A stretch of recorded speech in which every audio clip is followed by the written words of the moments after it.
Vamos a hablar hoy de los actos procesales. El acto procesal pertenece al género o categoría de los actos jurídicos. Partiendo de todo eso, entendemos o se puede definir como el acto procesal se puede definir como aquella intervención, aquella declaración de voluntad, bien sea de las partes, demandante, demandada, bien sea de un tercero que a veces se puede dar, bien sea del propio titulares del órgano judicial, bien sea el letrado de Administración de Justicia, bien sea el juez, en virtud del cual se constituyen, se modifican o se extinguen las relaciones jurídico-procesales. Es decir, el acto procesal pertenece al género o categoría del acto jurídico. El acto jurídico es toda aquella actuación, aquella intervención humana que consiste en una declaración de voluntad, es decir, en algo que se expresa o se escribe, pero en definitiva supone una traslación, una expresión de nuestra intención. A veces también puede deducirse de actos no expresos, pero sí, en este caso el legislador siempre es mucho más cauto.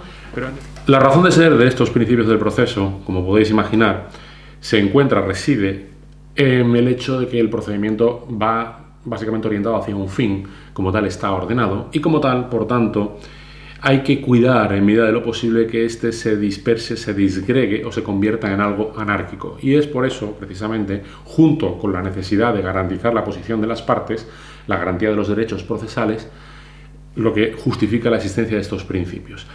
No solamente el proceso tiene por finalidad garantizar la tutela judicial de las partes, es decir, los derechos de las partes, sino que las partes dentro del procedimiento tienen sus propios derechos procesales. Hay que distinguir, por una parte, entre el derecho que se trata de hacer efectivo a través del proceso, es decir, el derecho a que se reconozca mi pensión de alimentos, es un ejemplo, y por otra parte, los derechos que se dan dentro del proceso.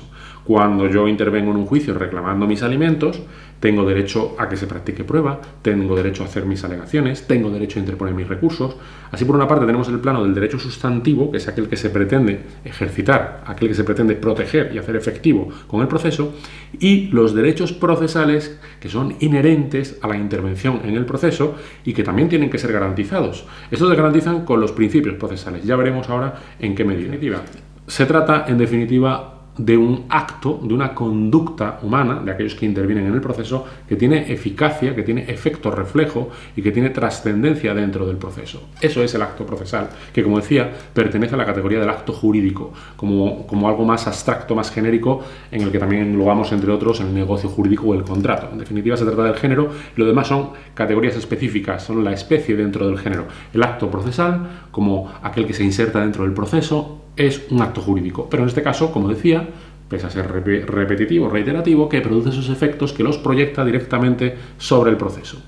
Y como decía, para que no sea algo anárquico, para que tenga un cierto orden, para garantizar los derechos de las partes y para garantizar que se pueda hacer efectiva la tutela, se aplican una serie de principios. Quizás el que se suele citar por antonomasia en primer lugar es el principio de concentración. Como su nombre indica, el principio de concentración, que tiene por finalidad básica la de imprimir celeridad, rapidez al procedimiento y evitar, por tanto, dilaciones, tiende a que se realicen en un mismo momento procesal la mayor parte de actuaciones o intervenciones de las partes. Un ejemplo claro lo tenemos en la audiencia previa, a que se refieren los artículos 414 y siguientes de la Ley de Enjuiciamiento Civil. La audiencia previa, por no aburriros, tiene básicamente la finalidad de un intento de conciliación o solución amistosa, transacción, artículo 1809 del Código Civil. Tiene también por finalidad sanear los vicios del procedimiento, los óbices, plantear excepciones de cosa juzgada, litis consorcio pasivo, indebida acumulación de acciones, entre otros supuestos que se citan en el artículo 415 de la Ley de Enjuiciamiento Civil. Pero también tiene por finalidad que las partes propongan la prueba de la que intentan hacerse valer. Ahí veis cómo la audiencia previa trata de concentrar en una conducta, en un momento procesal determinado, la mayor parte de actuaciones o gran parte de actuaciones de las que se van a realizar. Otro supuesto lo tenemos en el propio acto de juicio, en el que han de practicarse las pruebas en el orden que se establecen en el artículo 300 de la Ley de Enjuiciamiento Civil. Las mismas pruebas que señala el artículo 299 en el orden que establece el artículo 300 de la Ley de Enjuiciamiento Civil, aunque es cierto que se puede admitir también que se pueda variar el orden cuando concurran circunstancias que así lo justifiquen. En cualquier caso, es otro ejemplo más de cómo, en la medida de lo posible, en un solo acto han de realizarse el interrogatorio de parte, el examen de los documentos, la testifical, la pericial, el reconocimiento judicial. En muchas ocasiones no podrá realizarse y será la excepción, pero el resto de pruebas se realizarán de forma concentrada en el acto de juicio. Ese es el principio de concentración. Otro de los grandes principios que se suele olvidar, y yo creo que de forma deliberada e interesada, en la práctica es el principio de preclusión. Sé que se trata de una de esas palabras un tanto imposibles, difíciles. Preclusión. Preclusión, en esencia, para que me entendáis, de forma llana y sencilla, significa perder posibilidad, agotar la posibilidad de realizar algo. Así, podéis imaginar fácilmente que tiene también la finalidad, como el principio de concentración, de imprimir rapidez al juicio. Sí, la justicia es lenta, pero llega. Y muchas veces no satisface a nadie, ni siquiera al que gana, precisamente por su lentitud. Si no fuese por estos principios, la justicia sería todavía más lenta. Y el principio de preclusión viene a decir algo tan básico y esencial como que pierdes la posibilidad de hacer algo si no lo haces en el momento concreto. Para que me entendáis de forma aún más sencilla, los deberes hay que hacerlos a su tiempo y hay que ir a juicio con los deberes hechos. Si los deberes no van hechos, luego no se pueden intentar hacer. El artículo 136, cuando analiza aspectos básicos en relación con los términos y plazos, dice que transcurrido el plazo o término procesal, precluirá o se perderá la oportunidad, dice el precepto algo así como se perderá la oportunidad de realizar la conducta, actuación de que se trate. Tenemos ejemplos también en los artículos 400 y 401 de la Ley de Enjuiciamiento Civil a propósito de la demanda. En concreto, el artículo 400 utiliza la terminología, la nomenclatura de preclusión de las alegaciones y de la fundamentación jurídica.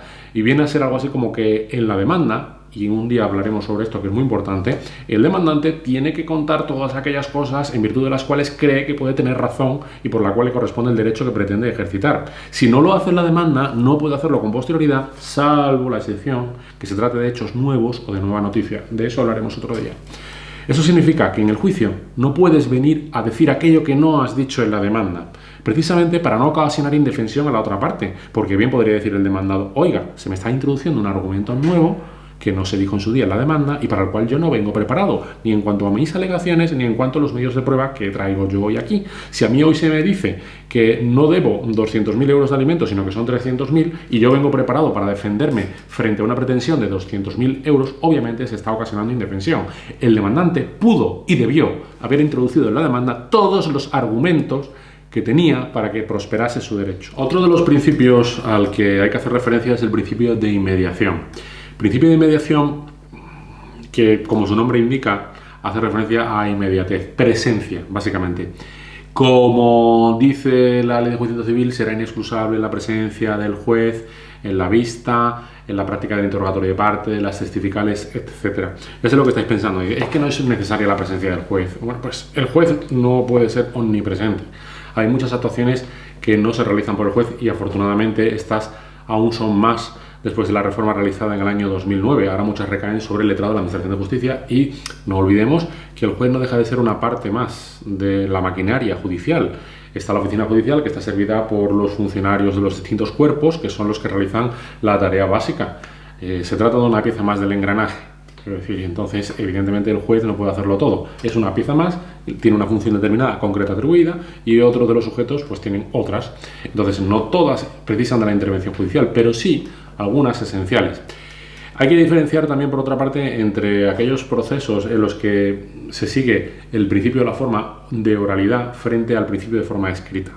Podéis imaginar que todas aquellas actuaciones procesales que son por escrito no pasan directamente al principio, no por la mano del juez, puede pasar posteriormente.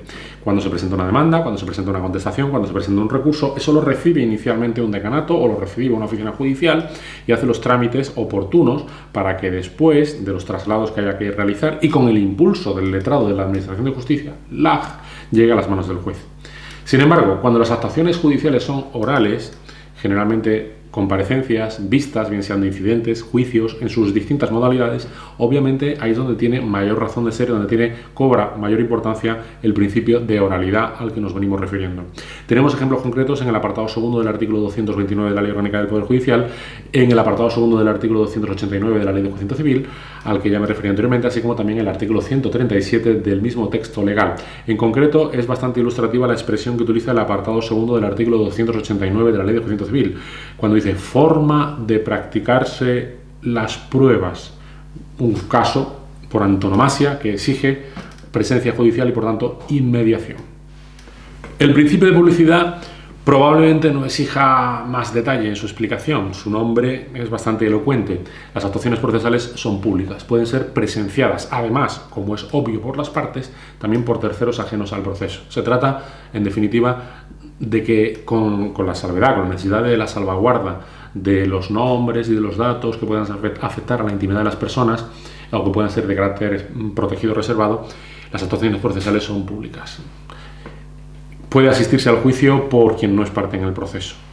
Así lo impone tanto el apartado primero del artículo 120 de la Constitución española, también se refiere a ello el artículo 232 de la Ley Orgánica del Poder Judicial, aunque este ya señala algunos límites, y en concreto también la Ley de Enjuiciamiento Civil lo hace, y lo hace en su artículo 138, también cuando se refiere a esta materia. En definitiva, y a esto se refiere el artículo 232 de la Ley Orgánica del Poder Judicial, los límites que se pueden oponer al principio de publicidad para declarar el carácter secreto de todo o parte de las actuaciones son los derechos o la protección de las libertades. El siguiente principio procesal al que se va a hacer referencia es el principio de impulso procesal. En este caso, tradicionalmente se ha distinguido a nivel doctrinal, ya sabéis que a nivel doctrinal pues bueno, son teorías, entre impulso e impulsión.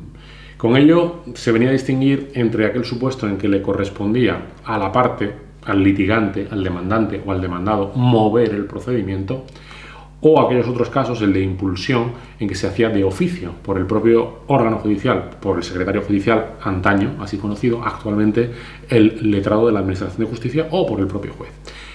Este panorama cambia radicalmente a partir del año 1924, en que se dicta un Real Decreto en el que se abandona el tradicional sistema de impulso frente al de impulsión, o por tanto impulso de oficio. Se refuerza posteriormente en una reforma que se hizo en el año 1984 en la vieja Ley de Enjuiciamiento Civil y se ha mantenido en la nueva Ley Procesal. La nueva Ley Adjetiva también mantiene como principio, como punto de partida básico, y así lo hace en el apartado primero del artículo 179, el principio de impulso de oficio. El apartado primero del artículo 179 lleva por rúbrica impulso procesal, y en él se dice que, salvo que la ley disponga otra cosa, el letrado de la Administración de Justicia le dará a los autos el curso que por la ley se establezca, o algo similar. Encontramos también una manifestación concreta en la primera regla, porque es una regla primera, del apartado segundo del artículo 206 de la Ley de Enjuiciamiento Civil, cuando al referirse este precepto a las clases de resoluciones judiciales, y más en concreto a las del letrado de la Administración de Justicia, establece que corresponderá al letrado de Administración de Justicia, mediante diligencia de ordenación, dar el curso que la ley establezca al procedimiento. Otra manifestación clara la tenemos en la institución de la caducidad, en este caso el artículo 236 de la misma Ley de Enjuiciamiento Civil. La caducidad, que no viene a ser, como en los yogures, la extinción. Algo se viene abajo, se estropea, se desmorona, deja de tener su entidad por el paso del tiempo. En este caso también se puede producir el efecto del paso del tiempo extintivo sobre el procedimiento a través de la caducidad. Pero precisamente para evitar que la inacción de las partes no determine, no lleve consigo, no se traduzca en la caducidad, el artículo 236 de la Ley de Enjuiciamiento Civil da una regla básica cuando establece que no se producirá la caducidad por la falta de impulso de las partes. Sí podrá darse la caducidad cuando sea el órgano judicial el que no promueve el proceso, pero no cuando sea la parte el que deje de hacerlo. Obviamente, si es el LAJ el que deja de promover el procedimiento, se puede producir la caducidad, y en este caso la parte lo que sí que puede hacer es hacerlo ello, pero no porque le corresponda a la parte, le corresponde al letrado de la Administración de Justicia, o en su caso también el juez puede hacerlo. Pero lo que sí que puede hacer la parte es: oye, tú no lo has hecho, lo hago yo para que no se produzca la caducidad. Pero eso no se traduce, ello no quiere decir, como antes avanzaba, que la carga, que la obligación recaiga sobre la parte, recae sobre el letrado de Administración de Justicia, o en su caso el juez, el órgano judicial, en definitiva, sin perjuicio de que la parte también pueda hacerlo para evitar la caducidad, pero no porque la regla básica sea la de impulso a instancia de parte. Otro aspecto, otro principio procesal básico al que necesariamente se ha de hacer referencia, por más que pueda parecer obvio y por más que pueda parecer una perogrullada y de sentido común, es el de buena fe. Buena fe procesal sería en sentido estricto.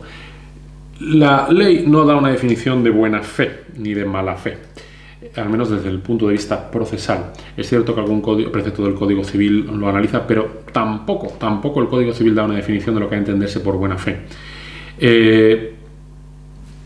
Para que me entendáis de forma básica, portarse bien, así de sencillo es. La buena fe significa evitar actuaciones torticeras, evitar malas artes, mala praxis, evitar formas oblicuas, evitar conductas obstativas. Todo eso, le pongáis el vocablo que le pongáis, es la buena o la mala fe. El deber de exigencia de buena fe implica lealtad, honestidad, corrección en el proceso. Es compatible con el ejercicio del derecho a la defensa. A veces la línea puede ser un tanto fina y delicada cuando se deja de perder la buena fe para adentrarse en el terreno del derecho a la defensa. Pero bueno, fuere como fuere, cuando se trata de actuaciones procesales, ya no me estoy refiriendo al hecho de mentir o faltar a la verdad para presentar un proceso, para presentar o intentar hacer valer un derecho. Esto en el derecho penal en concreto se encuentra bastante suavizado. Es un principio laxo y admitido el derecho a mentir con tal de favorecer al imputado, a la persona a la que se acusa de un delito. En el derecho civil o en otros ámbitos, en cambio, pierde mayor intensidad, salvo que se trate de potestades sancionatorias o disciplinarias. Pero bueno, fuere como fuere, por no apartarme de lo que son los aspectos procesales, el apartado primero del artículo 7 del Código Civil, me refiero ahora a la norma sustantiva, el Código Civil, establece que los derechos deben ejercitarse conforme a las exigencias de la buena fe, pero no da una definición de lo que es buena fe. También lo hace, si no me falla la memoria, el artículo 11 de la Ley Orgánica del Poder Judicial, que dice que los jueces y los tribunales podrán rechazar en resolución fundada las pretensiones de las partes cuando éstas sean contrarias a las exigencias de la buena fe o impliquen abuso o temeridad. El apartado primero del artículo 247 de la Ley de Enjuiciamiento Civil también dice que los intervinientes, utiliza en este caso una palabra que me gusta mucho por razones obvias, ya sabéis, los intervinientes en todo tipo de procesos deberán ajustarse a las exigencias de la buena fe. Incluso fuera de la Ley de Enjuiciamiento Civil tenemos otros reflejos inequívocos del deber de exigencia de la buena fe. En concreto, el artículo 74 de la Ley Reguladora de la Jurisdicción Social, refiriéndose al proceso social, que ya sabéis es mi especialidad, también vuelve a repetir cuáles son los principios básicos del proceso. Obviamente, en este caso, llevado al terreno del proceso laboral, pero vuelve a repetir los de concentración y mediación, oralidad, aquellos de los que os he venido hablando. Pero más concretamente vuelve a hacer incidencia el apartado cuarto del artículo 75 de la Ley Reguladora de la Jurisdicción Social. Me refiero, por tanto, a una ley adjetiva especial, no a la común supletoria que es la Ley de Enjuiciamiento Civil, como debéis saber, cuando dice también que las partes deberán comportarse y deberán ajustar sus actuaciones a las exigencias de buena fe. Y es más, el apartarse de la exigencia de buena fe, el actuar de forma torticera, marrullera, para que nos entendamos, tiene sus consecuencias en la imposición de una sanción, una multa por temeridad en el proceso laboral. Es quizás más cercano, se ve más patente en la Ley de Enjuiciamiento Civil cuando se analiza el tema de costas, puesto que el artículo 394 de la Ley de Enjuiciamiento Civil contempla la posibilidad de imponer costas al litigante que obró con mala fe o temeridad. En cambio, y aquí tiene interés el traer a colación en lo que acontece en el proceso laboral, al no haber costas por la propia antonomasia, por la propia configuración del proceso laboral, del proceso ante la jurisdicción social, el actuar de mala fe no se traduce en costas, pero sí en una multa. Y ahí es precisamente a la que se refiere el apartado cuarto del artículo 75 de la Ley Reguladora de la Jurisdicción Social. El juez, si aprecia que hay mala fe o temeridad por alguna de las partes, le puede imponer una sanción de buena fe. Y hay otros muchos más principios procesales. Como siempre ocurre en todas las construcciones dogmáticas, doctrinales, cuando se hace una clasificación, cuando se habla de conceptos, categorías o definiciones, estas pueden extenderse hasta la saciedad, hasta el infinito. Yo he expuesto los principios procesales más útiles, más básicos, más comunes en la práctica, pero efectivamente puede haber otros. Muchísimas gracias por vuestra atención, espero que os haya sido de utilidad y nos volvemos a ver en otro de los vídeos de Derecho de Andar por Casa. Muchas gracias.